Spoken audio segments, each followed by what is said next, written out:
जय माता दी मित्रों, हमारे यूट्यूब चैनल में आपका हार्दिक स्वागत है।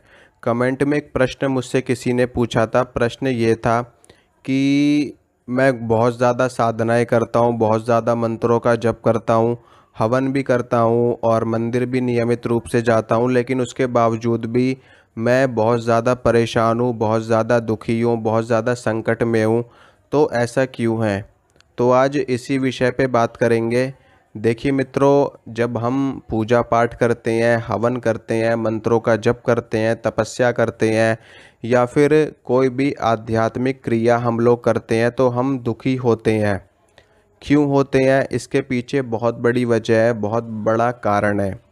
सबसे बड़ा कारण तो ये है कि हमारे जो पूर्व जन्मों के संस्कार होते हैं, पूर्व जन्मों के हमारे जो पाप कर्म होते हैं, जिसके कारण से हमें बार बार 84 लाख योनियों में भटकना पड़ता है और बार बार मनुष्य का जीवन मिलने के बावजूद भी हम अपने असली लक्ष्य को प्राप्त नहीं करते हैं और दोबारा से पाप कर्म करके, दोबारा से भोग में पड़ के, दोबारा से तरह तरह की चीज़ें करके हम दोबारा से इन्हीं चक्करों में, इन्हीं योनियों के चक्करों में पड़ते हैं और फंसते हैं बार बार। तो जब हम ईश्वर की उपासना करते हैं, ईश्वर की भक्ति करते हैं, तो होता क्या है कि वो हमारे जो पूर्व जन्मों के पाप कर्म होते हैं उनको वो नष्ट करने लगते हैं। ठीक है। तो जब वो उनको नष्ट करने लगते हैं तो हमारी जितनी भी साधना होती है, हमारी जितनी भी हमारी पूजा पाठ, भक्ति, जप तप जो कुछ भी होता है, वो सारी ऊर्जा, वो सारी एनर्जी उन पाप कर्मों को नष्ट करने में लग जाती है।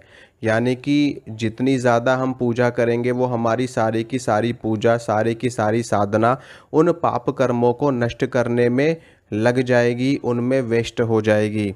तो जब हमारे सारे पाप, हमारे सारे संताप, हमारे सारे बुरे कर्म सदा सर्वदा के लिए नष्ट हो जाएंगे, बिल्कुल शून्य हो जाएंगे, तो उसके बाद से जो हम साधना करेंगे, जो हम पूजा पाठ करेंगे, उसके प्रभाव से हमें सुख की प्राप्ति होगी। उसके प्रभाव से हमें भगवत भगवत दर्शन होगा, हमें ईश्वर की प्राप्ति होगी, हमें माँ आदि शक्ति जगत जननी के दर्शन प्राप्त होंगे और उनके लोक में जाने का हमको अवसर प्राप्त होगा।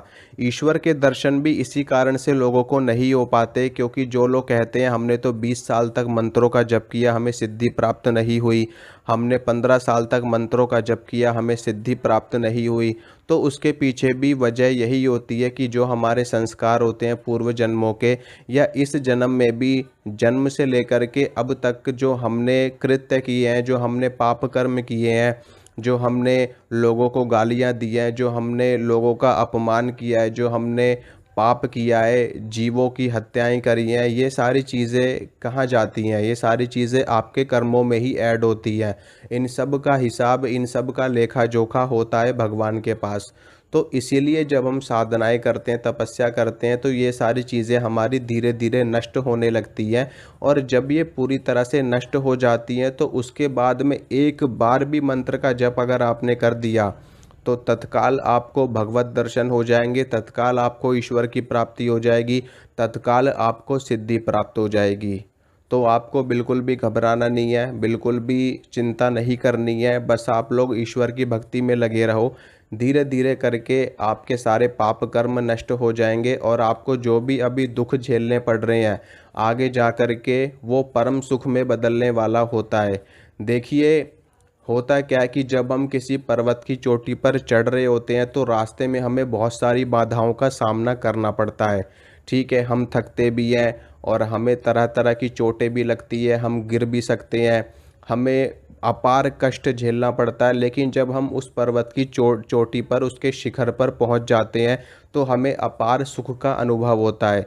इसी प्रकार से जब हम भूमि में से जल निकालते हैं तो हमें कष्ट का सामना करना पड़ता है, हमें बार बार धरती को खोदना पड़ता है, बार बार मिट्टी को खोदना पड़ता है। खोदते खोदते जब हम उसको लगातार खोदते रहते हैं, कितनी मेहनत करते हैं, कितना ज़्यादा परिश्रम करते हैं, कितना ज़्यादा श्रम करते हैं, उसके बाद में जब हमें पानी मिलता है, हमें जल उपलब्ध होता है, तो उससे हमें कितना ज़्यादा सुख की प्राप्ति होती है।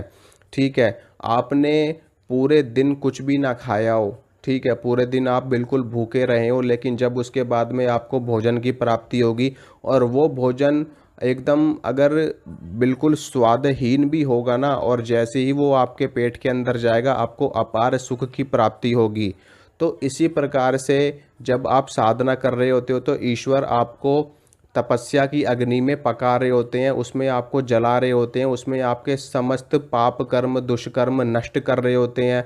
आपकी सभी सभी संताप, आपकी ईर्ष्या लोभ मोह मद मात्सर्य, इन सारी चीज़ों को नष्ट कर रहे होते हैं। आपके अहंकार को, आपकी आपकी बुरी सोच को, बुरी प्रवृत्ति को, आपके मोह को, माया को, इन सब को वो नष्ट कर रहे होते हैं। यानी कि वो आपको इतना ज़्यादा तपा देते हैं कि उसके बाद में आपको महान सुख की प्राप्ति होगी, आपको भगवत दर्शन होगा, आपको ईश्वर की प्राप्ति होगी, और उसके बाद में कभी भी आपको जीवन में दुख का चेहरा देखने को नहीं मिलेगा, यानी कि कभी भी दुख आपके जीवन में नहीं आएगा। तो इसलिए आप अपनी साधना पे लगे रहिए, अपनी भक्ति पे लगे रहिए। धीरे धीरे करके आपके समस्त पाप कर्म नष्ट हो जाएंगे और आपको सिद्धि भी प्राप्त हो जाएगी, आपको ईश्वर की कृपा भी प्राप्त होगी, और आपके जीवन में जितने भी दुख आपको देखने को मिल रहे हैं वो सारे दुख नष्ट हो जाएंगे अपने आप ही। तो ऐसा कभी नहीं सोचना चाहिए, क्योंकि हमने इतने पाप कर्म किए हैं, और जब हम साधनाएं करते हैं, पूजा करते हैं, तो उसके प्रभाव से जो हमें दंड मिलना चाहिए, जो हमें सज़ा मिलनी चाहिए, वो सिर्फ एक छोटी सी सज़ा में बदल जाती है। मान लीजिए आपको तलवार लगने वाली है और आपको सिर्फ सुई लगती है, और उस सुई के लगने को ही आप कहते हो कि हमें कितना ज़्यादा कष्ट हो रहा है, कितना ज़्यादा दुख हमें झेलना पड़ रहा है। हो सकता है ईश्वर ही आपकी रक्षा कर रहे हो सकता है माँ भगवती आदि शक्ति ही आपकी रक्षा कर रही हैं, जो आपको इतना भारी दंड मिलना चाहिए था उसके स्थान पर आपको सिर्फ छोटा सा दंड ही मिला है। तो ऐसा कभी नहीं सोचना चाहिए। भगवान सदैव रक्षा करते हैं, सदैव हम पर कृपा करते हैं। ये तो हमारे ही कर्म होते हैं जो हम उनसे अलग हो जाते हैं, हम उनको पहचान नहीं पाते, या जब हम उनको पहचानते हैं तो कई वर्ष बीत जाते हैं और उनको पहचानने में इतना समय लगता है।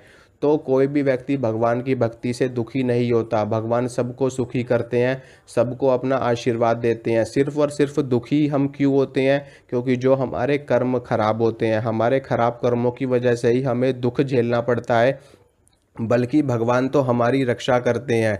जहाँ पर हमें बहुत भारी सज़ा मिलने वाली होती है, वहाँ पर हमें छोटी सी सज़ा मिल जाती है अगर हम भगवान की शरण में होते हैं, माँ भगवती आदि शक्ति की शरण में होते हैं।